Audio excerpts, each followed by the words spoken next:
যারা গৃহিণী কিংবা স্টুডেন্ট রয়েছেন, বিভিন্ন কারণে টিন সার্টিফিকেট ওপেন করেছেন, এখনও পর্যন্ত রিটার্ন দাখিল করেননি। যদিও এবছর থেকে টিন সার্টিফিকেট থাকলে রিটার্ন দাখিল করা বাধ্যতামূলক করা হয়েছে। যদি আপনার করযোগ্য ইনকাম না থাকে তাহলে আপনি জিরো রিটার্ন সাবমিট করতে পারেন। চাইলে এখন থেকে ঘরে বসেই জিরো রিটার্ন সাবমিট করতে পারেন, যার জন্য আপনাকে অন্য কোথাও যেতে হবে না বা কর অফিসেও যেতে হবে না। আপনি যদি আমার এই ভিডিও ফার্স্ট থেকে লাস্ট পর্যন্ত দেখেন তাহলে আপনি নিজেই ঘরে বসেই জিরো রিটার্ন সাবমিট করতে পারবেন। আজকের এই ভিডিওতে আমরা দেখব যারা গৃহিণী কিংবা স্টুডেন্ট রয়েছেন, যাদের করযোগ্য কোনো ইনকাম নেই, তারা কিভাবে জিরো রিটার্ন সাবমিট করবেন। আর করযোগ্য ইনকাম বলতে যা বোঝায়, পুরুষদের ক্ষেত্রে যাদের ইনকাম এক বছরে 3,50,000 টাকার মধ্যে রয়েছে, তাদের কোনো কর দিতে হবে না। আর মহিলাদের ক্ষেত্রে আপনার ইনকাম যদি এক বছরে 4 লক্ষ টাকার মধ্যে হয় তাহলে আপনাকে কোনো ট্যাক্স বা কর দিতে হবে না। আপনারা চাইলেই জিরো রিটার্ন সাবমিট করতে পারেন। বর্তমান সময়ে কিন্তু টিন সার্টিফিকেট আছে বাট রিটার্ন সাবমিট করেননি, তাহলে যে কোনো সময় বাড়িতে নোটিশ চলে আসতে পারে ইনকাম ট্যাক্স অফিস থেকে। আর নোটিশ চলে আসলেই কিন্তু ঝামেলায় পড়তে পারেন। তাই নোটিশ আসার আগেই জিরো রিটার্ন সাবমিট করতে পারেন। তো চলুন শুরু করি।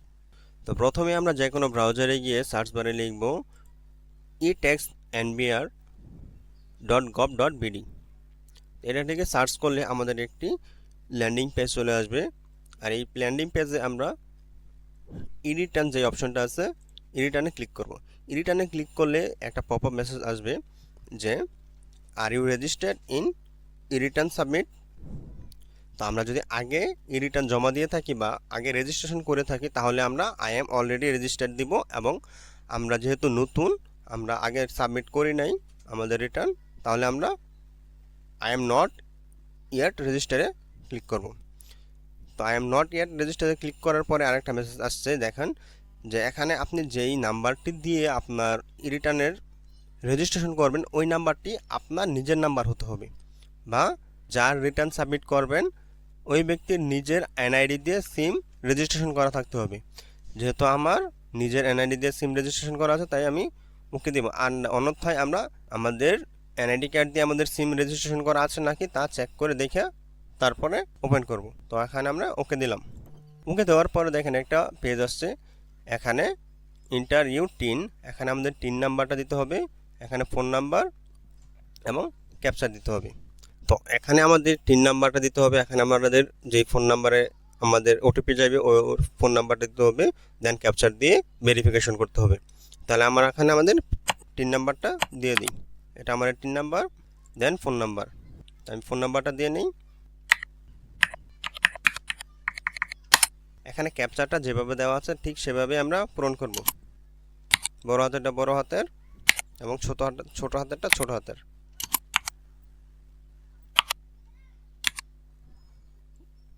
দেন ভেরিফাই। দেন আমাদের ফোন নাম্বারে একটি ওটিপি আসবে। ওটিপি আসলে দেন আমরা আমাদের নিউ পাসওয়ার্ড এবং কনফার্ম পাসওয়ার্ড দেব।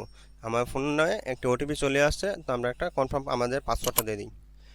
পাসওয়ার্ডটা দেখেন এখানে কিছু রিকোয়ারমেন্ট দেওয়া আছে, অ্যাটলিস্ট 8 ক্যারেক্টার এবং একটা ক্যাপিটাল লেটার, একটা স্মল লেটার, একটা নাম্বার আর কিছু সিম্বল। তো এইভাবে আমাদের পাসওয়ার্ডটা আমরা সেট করব। তো আমরা পাসওয়ার্ডটা আগে দিই।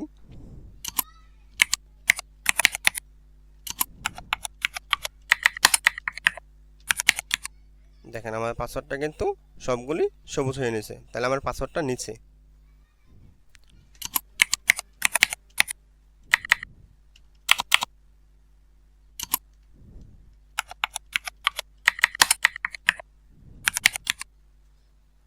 আমাদের পাসওয়ার্ডটা সেট করে দিলাম, এখন আমরা ওটিপিটা বসাই দিই।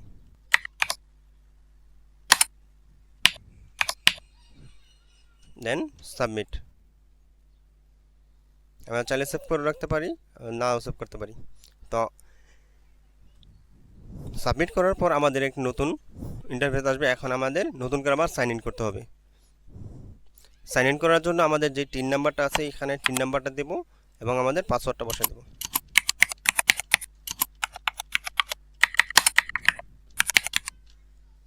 দেন ক্যাপচার দেব।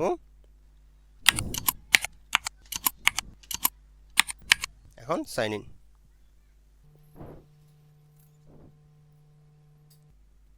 এই যে আমাদের সাইন ইন কিন্তু ডান। এখন সাইন ইন করার পর আমাদের যেই টিন সার্টিফিকেট ওপেন করার সময় যেই আমাদের ইনফরমেশনগুলি দিয়েছিলাম এখানে কিন্তু সেই ইনফরমেশনগুলি দেখাই যাচ্ছে। তো আমরা চাইলে এখান থেকে আমাদের ইনফরমেশনগুলো এডিট করতে পারবো। তো আমরা 7 কন্টিনিউ দেব।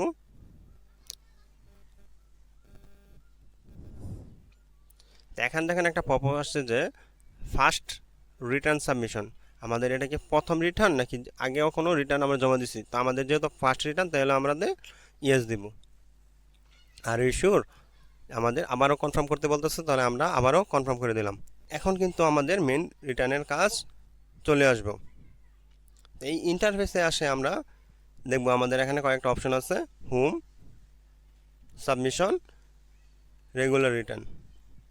তো আমরা রেগুলার ই রিটার্নে যাব। এই যে এখান থেকে আমাদের রিটার্ন জমা দেওয়ার কাজ শুরু। এখন আমাদের এই অ্যাসেসমেন্ট ইনফরমেশনের মধ্যে দেখেন প্রথম 3টা অপশন নিজে থেকে ফুলফিল হয়ে আছে। তো এগুলো আমাদের কিছু করতে হবে না, তো আমরা কাজ করব নিজে থেকে। দেখেন any taxable income in the above mention income ইয়ার, মানে এই বছরে আপনার কোনো ইনকাম আছে কি না এটা জানার জন্য আমাদের এখানে এই অপশনটা দিয়েছে। তো আমরা আমাদের যেহেতু কোনো ইনকাম নেই সেজন্য আমরা এখানে নো বাটন দিব। নো বাটনে ক্লিক করার পর দেখেন একটা ওয়ার্নিং আসছে যে আমাদের, তো এই ওয়ার্নিংটা আমরা ইয়েস দিয়ে দেবো।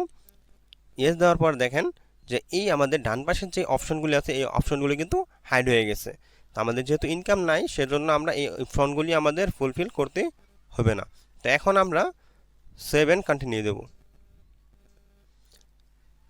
পরে কিন্তু আমাদের এডিশনাল ইনফরমেশনের একটি উইন্ডো চলে আসছে। তো এখানে আমাদের দেখেন দুটো অপশন আছে, the share holder, director of a company. আমাদের যেহেতু যদি কোনো আমাদের কোম্পানির কোনো শেয়ার থাকে তাহলে এই এখানে আমরা ইয়েস দেবো। যেহেতু আমাদের কোনো শেয়ার হোল্ডারের কোম্পানি নেই বা আমাদের কোনো কোম্পানির শেয়ার নেই সেহেতু আমরা এখানে নো দেবো।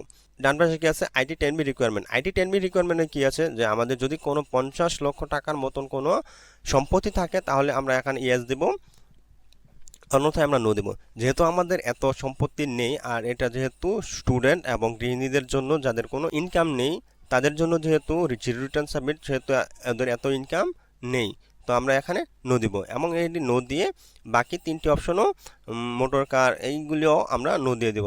নো দেওয়ার পর দেখেন নিচে আরেকটা অপশন আছে যে IT 10B may not be mandatory.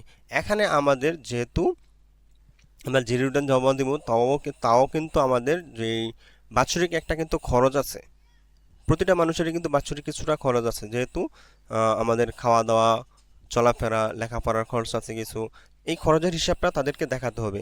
তো এখানে যদি আমরা ইয়েস দেই তাহলে আমরা ভেঙে ভেঙে আলাদা আলাদাভাবে আমাদের কী কী খরচ হয়েছে তা দেখাতে পারবো। আর যদি আমরা নো দেই তাহলে আমরা একবারে দেখাইতে পারবো যে আমাদের বছরে এত টাকা একবারে খরচ হয়েছে।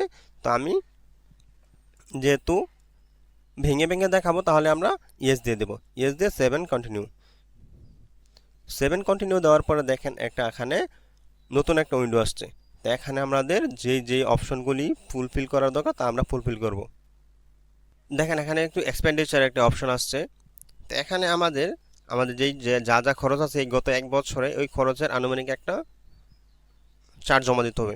প্রথম অপশনে কি আছে, আমাদের খাদ্য এবং বস্ত্র মিলে আমাদের বছরে কি ধরনের খরচ হয়েছে, তো এই খরচটা এখানে দিতে হবে। তো এখানে আমি আমার বছরের খরচ 50,000 দিয়ে দিলাম। এখানে কিন্তু বিভিন্ন ধরনের খরচের খাত আছে, তো আপনার যার যে ধরনের খরচের খাত আছে ওইটা দিয়ে দেবেন। এখন এডুকেশন পারপাসে আমি আরও আমার 15,000 টাকা দিয়ে দিলাম। দেন আদার এনি এক্সপ্রেসের মধ্যে আমি আরও 20,000 টাকা দিয়ে দিলাম। তো আমার এখানে টোটাল খরচ দেখা যাচ্ছে কিন্তু 85,000। তো মজার ব্যাপার হলো রিটার্ন জমা দেওয়ার ক্ষেত্রে কিন্তু আমাদের যোগ বিয়োগ আমাদের নিজের করতে হইতেছে না, সফটওয়্যার নিজেই যোগ বিয়োগ করে ফেলতেছে। তো সব কিছু জমা দেওয়ার পরে যাদের আরও অন্য খাতে খরচ আছে তাই তারা অন্য খাতের খরচগুলো দেখাবেন। যেহেতু আমাদের স্টুডেন্ট হিসেবে দেখাইতেছি তাহলে এই এতটুকুই দেখাইতেছি। এতটুকু দেখানোর পরে আমরা নিচে গিয়ে 7 কন্টিনিউ দেব। 7 কন্টিনিউ দেওয়ার পরে দেখেন আমাদের অ্যাসেট অ্যান্ড লায়াবিলিটি একটা অপশন ওপেন হবে। তো আমরা অ্যাসেটে ক্লিক করলে দেখেন কিছু বিজনেস ক্যাপিটাল, নন এগ্রিকালচার প্রপার্টি, এগ্রিকালচার প্রপার্টি, তো আমাদের ফাইন্যান্সিয়াল অ্যাসেট তো আমাদের যদি এই ধরনের কোনো সম্পত্তি থাকে তাহলে আমরা এখানে দিব। আবার নিচে দেখেন মাঝখানে একটা অপশন আছে গোল্ড ডায়মন্ড। এই গোল্ড ডায়মন্ডটা কি? তো আমরা চাইলে কিন্তু যারা গৃহিণী আছেন তাদের কিন্তু বিয়ের সময় গোল্ড পায়, ডায়মন্ড পায় গিফট। তো ওইগুলি কিন্তু দেখাইতে পারে। আবার পুরুষ যারা আছে তারাও কিন্তু বিয়ের সময় মাঝে মাঝে অনেক সময় যে গিফট গিফট হিসাবে গোল্ড পেয়ে থাকে। তো ওইগুলি এখানে দেখাইতে পারে যে গোল্ড তাকে পারচেস করছে গিফট পাইছে, গিফট পেলে গিফট দেখাই দিব এবং কি পরিমাণের পাইছে ইউনিটটা দেখাই দিব। তো আমাদের যেহেতু নাই সেহেতু আমরা এটা দেখাইলাম না।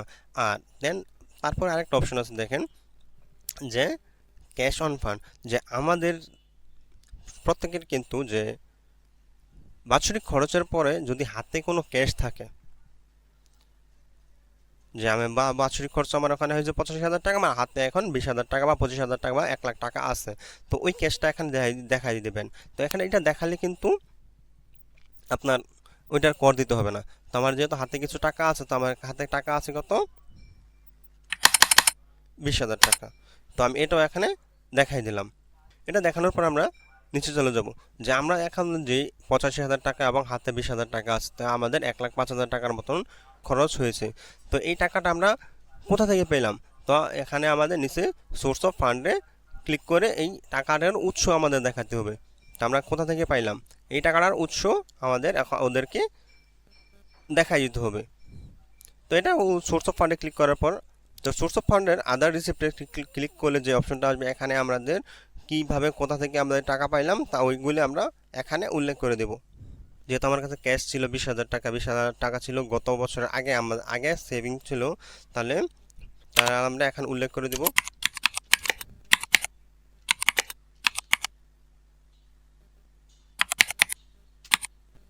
Past life saving. আর রেফারেন্স নীল দিয়ে দেবো, যেহেতু আমাদের রেফারেন্স আমরা দিতে চাইতেছি না। তো আমাদের আগে পাস্ট লাইফে ছিল কি, তো 20,000 টাকা। তো এখানে কিন্তু আমরা বিভিন্ন সোর্সের মাধ্যমে আমাদের টাকা আসতে পারে, আম্মার কাছ থেকে, আব্বার কাছ থেকে, বা বড় ভাই দিতে পারে, বড় বোন দিতে পারে। তো আমরা সবগুলি কিন্তু উল্লেখ করে দিতে পারবো। তো আমরা দেখে এখন আমরা 20,000 টাকা অ্যাড করলাম। দেন দেখি আমাদের নিচে একটু গিয়ে দেখি আমাদের আরও ডিফারেন্স কত। তো আমাদের ডিফারেন্স আরও আছে 85,000 টাকা। এই 85,000 টাকার ফান্ড আমরা এখনও দেখাই নাই। তো আমরা উপরে গিয়ে আরও এই যে অ্যাড দিয়ে 85,000 টাকা থেকে কিছু টাকা আমি আমার কাছ থেকে পাইছি মাদার গিফট, MOTHER,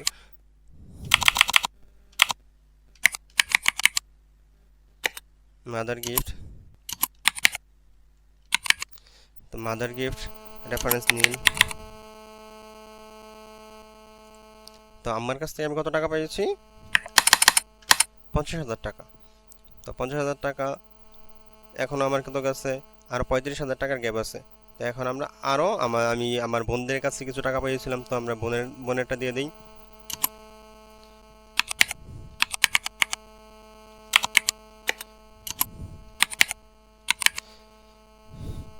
রেফারেন্স নীল।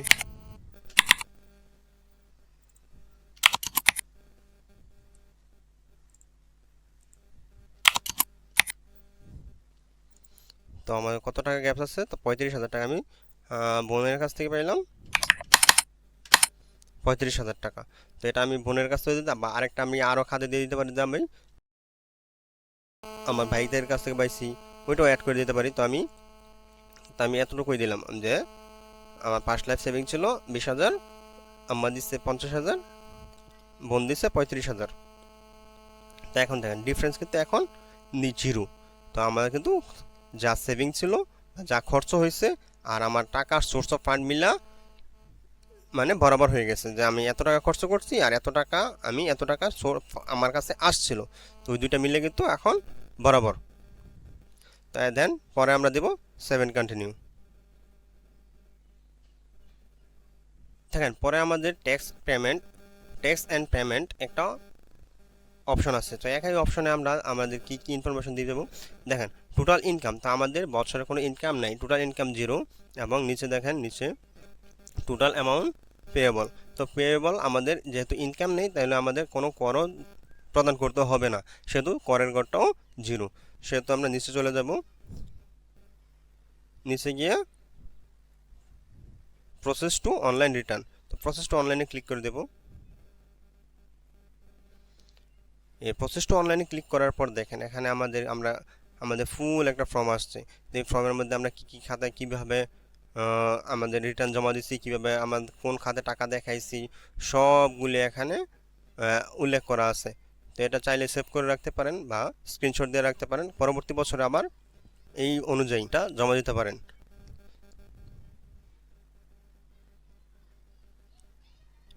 তো এখানে দেখতে পারেন সব কিছু ওকে আছে নাকি। সব কিছু ওকে থাকলে তো আমাদের সব কিছু ইনফরমেশন যেহেতু ওকে, তাহলে আমরা সাবমিট রিটার্নে জমা দেব। তো সাবমিট রিটার্নে জমা দেওয়ার পর আমাদের একটা পপাস আসছে যে আমাদের কি আর ইউ শিওর, যে হ্যাঁ আমরা জমা দিতে চাইলে এস দিয়ে দেবো। তো আমাদের রিটার্ন কিন্তু জমা দেওয়া ওকে। এই যে এখানে কিন্তু আমাদের দেখাইতেছে যে dear Imran Miah, congratulation, your return submission was successfully. তো আমাদের রিটার্নটা কিন্তু জমা দেওয়া ওকে। তো এখন আমাদের কাজ কি? এখন আমাদের কাজ, আমরা যে রিটার্ন জমা দিলাম, তো রিটার্নের সার্টিফিকেট আছে এবং অ্যাকনোলেজমেন্ট রিসিপ্ট আছে। তো অ্যাকনোলেজমেন্ট রিসিপ্ট ডাউনলোড করার জন্য আমরা অ্যাকনোলেজমেন্ট রিসিপ্টে ক্লিক করবো। অ্যান্ড দেন ক্লিক করার পরে আমাদের যে অ্যাকনোলেজমেন্ট রিসিপ্টটা আছে, এখানে দেখা যাচ্ছে যে আমাদের যেই তারিখে কত টাকা জমা দিয়েছি, মোট আয় 0 এবং পরিশোধিত কর 0। তো আমরা নিচে ডাউনলোড ক্লিক করে ডকুমেন্টটা ডাউনলোড করে নেব।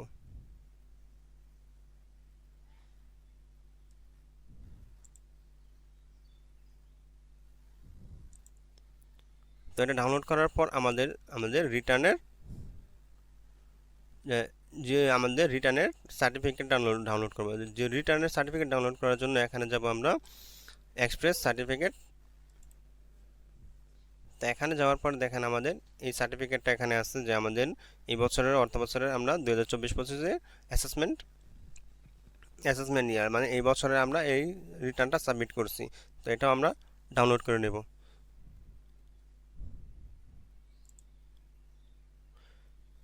তো এটা এখন ডাউনলোড করতে না পারলেও পরবর্তীতে আমরা আমাদের আইডি দিয়ে লগ ইন করলে পরবর্তী যে কোনো সময় আমরা অ্যাকনোলেজমেন্ট রিসিপ্ট এখান থেকে ডাউনলোড করতে পারবো। তো আশা করি সবার জন্য ভিডিওটা হেল্পফুল হবে।